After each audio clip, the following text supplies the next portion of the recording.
Welcome, everybody on the internet. This is the Ninja Nick 333 back with another round of the Championships League in Yokohama, the Champions League in Yokohama. This is the top 16 cut, day 2 of this tournament. This is single elimination from top 16. This is how our regional should do it, in all honesty. Instead of top 8, with how many people we have in day 2, we should be doing top 16 cut now. And it is wonderful. We are in the top 16, so these are the best players in the tournament. They have managed to grind their way through. These players, the one on the left, 12-2 over the course of 14 rounds, has won 12 of them, only losing 2. The one on the right, 13-1. Oh my lord, won 13 of the games, only lost 1. Absolutely amazing records. Imagine going that far in a tournament, running that hot. Oh, couldn't be me.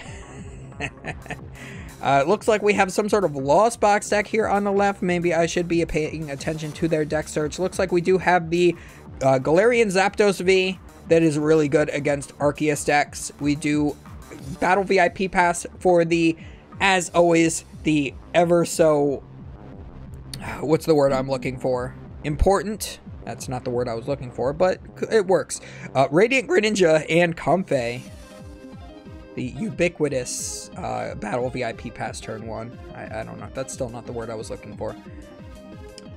We had one Comfey to start, so you always want to go double Comfey or Greninja Comfey. Since you started the one Comfey, you now have all of the dudes that you need in play at the least. Since Scoop Up Net is no longer in format, it would not be wrong to get an additional Comfey as well. We do get the Beach Court down. That allows your basic Pokemon to have one less retreat cost. Since it's a stadium, works for both players. Very important to remember. But it gives that Comfey free retreat. It's a lot better than Air Balloon in that regard because it works for more than one Pokemon. So we have used 2 Flower Selectings. It is turn 1. So we will not be able to use any stadium cards, but here is that third Comfey, third Flower Selecting, third way to dig into more cards, third way to get more in the Lost Zone, and we are probably just passing from there. There's really not much else that you can do or that you even really want to do. No more Pokemon that you really need to put in play. He's choosing to bench a Sableye. Not sure if I agree with that, but I guess if... Yeah, I guess if your opponent plays something like an Escape Rope, maybe you want to put up the Sableye to get knocked out, but your opponent is playing Lugia, so they're not going to knock you out turn 1, so I think I would be fine just holding that Sableye in hand. Although I guess maybe you could get judged, and that's one less potentially dead card you could get judged into the next turn, so yeah, maybe benching that is correct. So we do see the Capturing Aroma flipping heads gets you an evolution Pokemon, but they flip tails instead. Still works, just gets you a basic Pokemon instead. So, perfectly fine on the first turn to be flipping tails because you can give your grab yourself a second Lugia, or you can grab a Luminion for this turn as well to get that judge. Would not be that bad of an idea. Looks like this is the fully single strike build. The single strike builds of Lugia in this current standard format with the D block rotated out. It is E block on with Scarlet and Violet legal. They play 2 Tyranitar V, 2 Stone Journer single strikes with the 4 single strike energies. Usually a few Tower of Darknesses to increase consistency as well. They no longer have tools like Powerful Colorless Energy or Aurora Energy, so this single strike package is a lot more ubiquitous now. We are going to Ultra Ball as well. We're going to actually discard Luminion and Roxanne. That's a pretty big oof on a discard right there, but if you gotta do it, you gotta do it. This player is 13-1. He has to know what he's doing with Lugia at this point. So, he probably feels like it's too early in the game to have drawn those cards. I'd rather Ultra Ball. Probably still has another supporter that he could play just already in hand.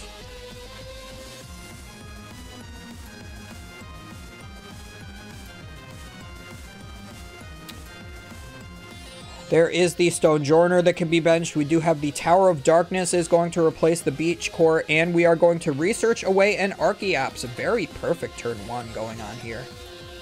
So we can always discard a single strike card to draw an additional 2 cards. We do have the Stadium. Might as well discard the Stadium with the Stadium to draw 2 more cards. That is perfectly fine. Yep, and that's exactly what we do here. I like that he's playing Giratina Sleeves, but not playing Giratina. I always hate when I go against somebody on PTCGO, and they're playing Sleeves that just give away what their deck is. It's like one of my pet peeves. It's like, why would you just give me free information? Like, make it as hard for me to win as possible. Like, if you have Mew Sleeves and a Mew Coin,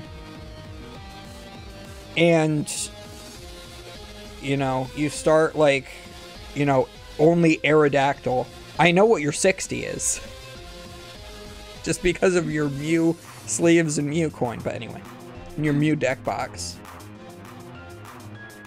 No, they usually play a Marnie Coin. They're usually Marnie Sleeves. They're usually Marnie Coin with Mew Sleeves and Mew deck box. If they're playing Mew. If you are one of those people, comment down below. And remember that you should change your sleeves. So, Lost Box, just doing more Lost Box things, Lost Zone and some cards. We're at 6 in the Lost Zone now, 1 away from being able to Mirage Gate. A Mirage Gate is not really necessary this turn. It might just be better to attack with a Cramorant. We do have an Escape Rope and a... Ooh, Echoing Horn here is pretty good. So, Echoing Horning that Luminion into play. That's not really the ideal V that you want to be putting in play here.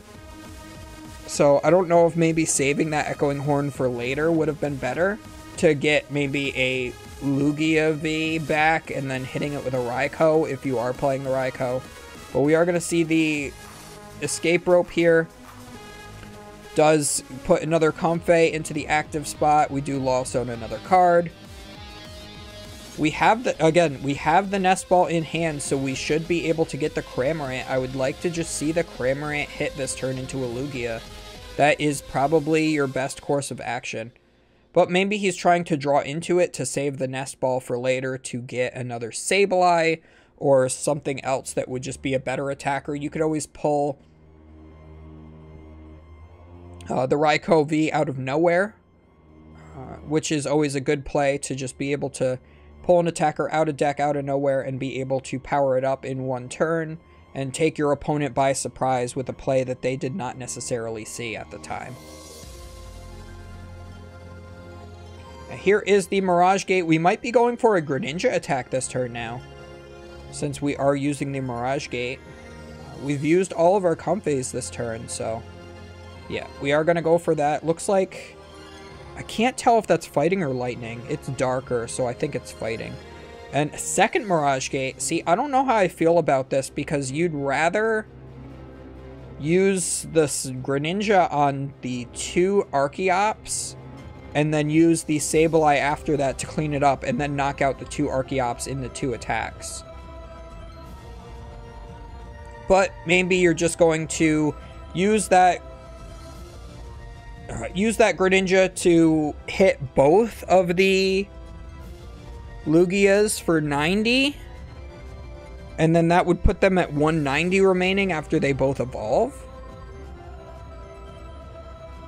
Looks like we're hitting the Stone Journer and the Luminion. Okay, that's a very odd play in my opinion, because that Luminion could just attack it. Actually, no, the Luminion can't really attack, can it? Because there are no Aurora energies. I keep forgetting about that. I'm just so used to attacking with Luminion so often, especially in the Lost Box matchup. There might not actually be any... Yeah, I'm pretty sure Wash Water Energy rotated as well. There might not be any ways for Luminion to attack. Well, that changes some of my commentary from earlier in today, doesn't it? So anyway, we do get the Lugia V-Star. We are going to get the double Archeops out of the discard pile. So we can use those to charge up maybe some single strike energies on Stone Journer. Maybe we want to just charge up some colorless energies on the Lugia. That would not be bad. Your opponent is probably not knocking that out in one hit. You have not seen... Well, actually, no. You did see a single lightning energy already. So you know your opponent is potentially playing Raikou V. So if you are, you definitely want a V-Guard energy on your active. But even still, I think that... Let's see. Yeah, the Raikou V should still be one-shotting the Lugia.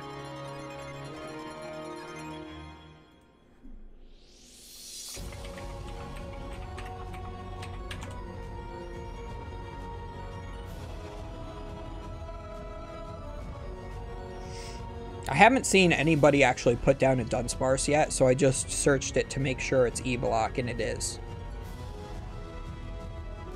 It was Fusion Strike.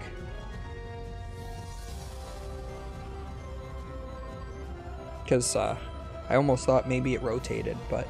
Anybody see the Dunsparce card? I'm super hyped for that card. You could play that in this deck.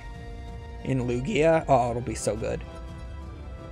I was looking for a Dunsparce EX, but I'll take the regular Dunsparce because its alt art is so good. Reminds me of Deck and Cover Excelgor. But unfortunately, its energy cost is way too hefty to actually be used in its own Deck and Cover type deck. Although there are the tools in format for it to be able to kind of work like that, you would just have to play it in a Lugia deck with Archeops. Or you could just play a full, just like, evolve into the Archeops deck with it, but that seems bad. But anyway, we are powering some dudes up here. We do have the Stonjourner is going to go in with its second attack. The Stonjourner's second attack, hang on, I just had that up, let me back up, is Giga Hammer for 120, and then next turn you can't attack. So that's actually doing 160 because of the 2 single strike energies that are on it. That is enough to knock out the Radiant Greninja. And now the next thing that will come up will most likely be this Sableye, but we need 2 more cards in the Lost Zone for it to even be able to use its attack. Otherwise, it can only, like, scratch for, like, 20 or something. Looks like we are just going to promote it. Maybe we have that Colress's Experiment in hand. I didn't quite see it. Oh, there it is.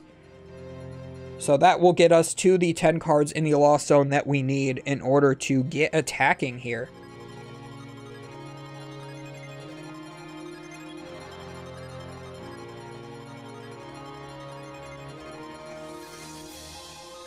So we got 5, 6, 7, 8, 9. So we're 40 away from a knockout on that. 40. And then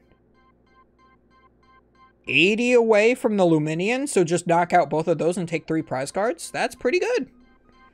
So you are in Roxanne range now. So maybe you could have prevented taking those prize cards. And maybe just stacked some more damage maybe onto the Archeopses, but... I mean, maybe just taking the prize cards is fine.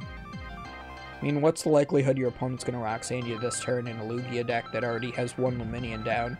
Especially when the when the Roxanne is actually in discard pile, now that I think about it. I do remember that that was discarded turn 1 with that Luminion. That ended up getting Echoing Horned back into play. So we are going to Capturing Aroma at Flip's head, so we're going to get an evolution Pokemon just to thin the deck, and that is Archeops. We do have another evolution Incense. We are going to be flipping another coin. This one is Tails. Now we get to search for a basic Pokemon. Capturing Aroma is a little bit of an inconsistent card, but I mean, if you play enough of it in your deck, you're just going to end up getting to the right thing anyways. I'm hoping that they print a replacement for it in a future turn that just feels a lot better, because I hate coin flip cards. We are going to just Ultra Ball some stuff away to get a Tyranitar V. We do have that deck getting thinner and thinner now since we were able to use those Capturing Aromas.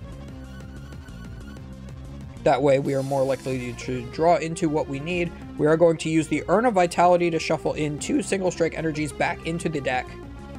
So we can actually use the first attack with those single strike energies to knock out the Sableye while milling your opponent 2 cards. So you could potentially put a couple of important cards into their discard pile that way. So Tyranitar is just honestly a very decent attacker. I don't like its second attack milling yourself 4 cards, but the first attack milling your opponent 2 is very good. But yes, we will see the first Primal Turbo does charge up the Tyranitar. It is a single strike energy and a double turbo, and then the second one powers up the active Archeops with 1 gift energy, that way that it can retreat. However, this, I think you only hit for 60. Because the double turbo reduces by 20, and then the single strike energy rebuffs you by 20. But the starting damage is 60. I'm fairly confident. And the... What?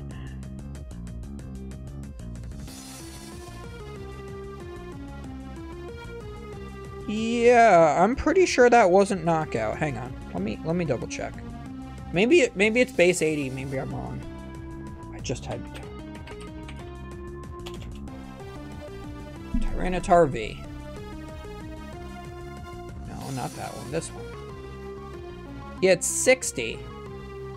And that's a double turbo. Because you need 3 energies to do the attack. It's 1 darkness and 2 colorless. So you're doing plus 20, minus 20. So that's still base 60, and the Sableye has 80 HP. I know that for a fact because I've played a lot of Lost Box in the past. So how did he take the knockout? If I'm missing something, please let me know down below. But that Sableye should not have been knocked out, in my opinion. Based on the information that is in front of me that I'm aware of. But if I'm wrong, let me know down below. Because maybe I'm just entirely wrong. But I don't think so.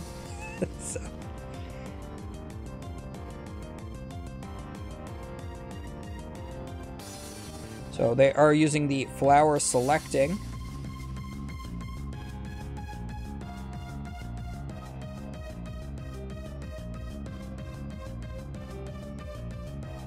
Looks like maybe, I think that was Clara that was just lost zoned.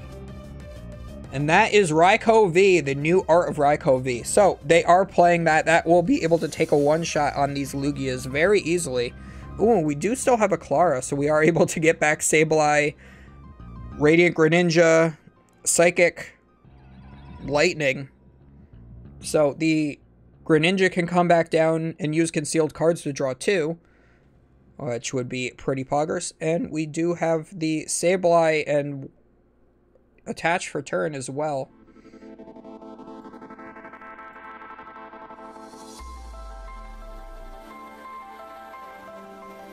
So we're going to use Nest Ball, mostly just to thin the deck of a card or just look through it to make sure that we do have what we need. Very important to note, if your bench is full, you cannot play Nest Ball and fail it, because you have to have the bench spot open so that you can potentially put one on your bench. You can't just fail a Nest Ball when you have a full bench. It's like not a legal play. Very important ruling to be of note for those who have never played with Nest Ball in the past. There are a lot of new players in the game. Very happy to see that we have a booming player base these days. A little unfortunate it took COVID to get us here, but you know, however we're here, we're here.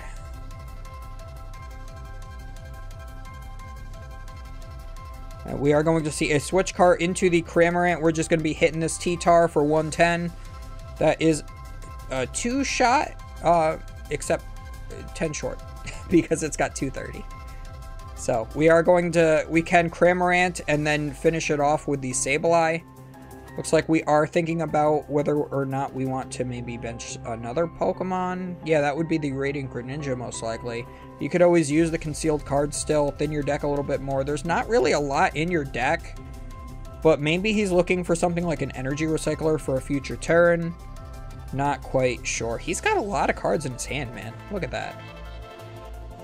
How many is that? 5, 6, 7, 8. Oh, that's just 8. Oh no. That's 13. That's a red one. That's 10. It's not 130 cards in his hand. That would be illegal.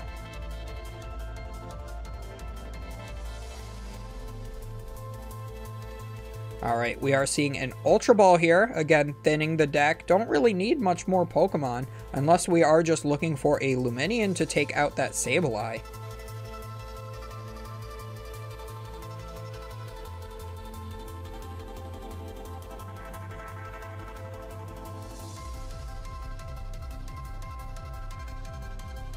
and uses the boss's orders to grab the Sableye up. Again, knocking it out and milling 2. Again, still think he's only doing 60 damage. Oh, the Sableye's Dark Weak. Duh. Okay. Never mind. It all makes sense. It all makes sense. The Sableye is Dark Weak. He's doing 120. I still hope somebody commented down below telling me I'm an idiot for getting weakness. I mean, on Pokemon with such little HP, the weakness almost never matters, but apparently it does there. And of course, out of nowhere, we get Raikou, Sky Seal Stone, Mirage Gate, Serena, Knockout, take 3 prize cards. And this Lost Box goes on to top 8. Absolutely unbelievable. Sky Seal Stone is a broken card. I hate it. If there was one card that I could ban from the format, it would be Sky Seal Stone. I do not think it's a fair card. See, I think like with a deck like Mew, you can play around Drapion, but you can't play around Drapion Sky Seal Stone, you know? And then in Lugia, if you don't have the Dunsparce down, you can play around Raikou, but you can't play around Raikou Sky Seal Stone. Like, it's just too overpowered just being able to take an additional prize for, like, no downside like that. Like, at least with Stoutland in the past, right? When we're in a Lost Box matchup, like, at least it starts at 40 damage and you have to commit a lot of powerful colorless energies to it in order to get it going, and it has low HP, so your opponent usually just one-shots it in return with, like, their Galarian Zapdos V or their Dragonite V and stuff like that. But anyway, rant over. As always, do not forget to comment, like, and subscribe. Feed that YouTube algorithm. Click that notification bell to make sure that you are notified when new videos go up. And we will see you guys in top 8.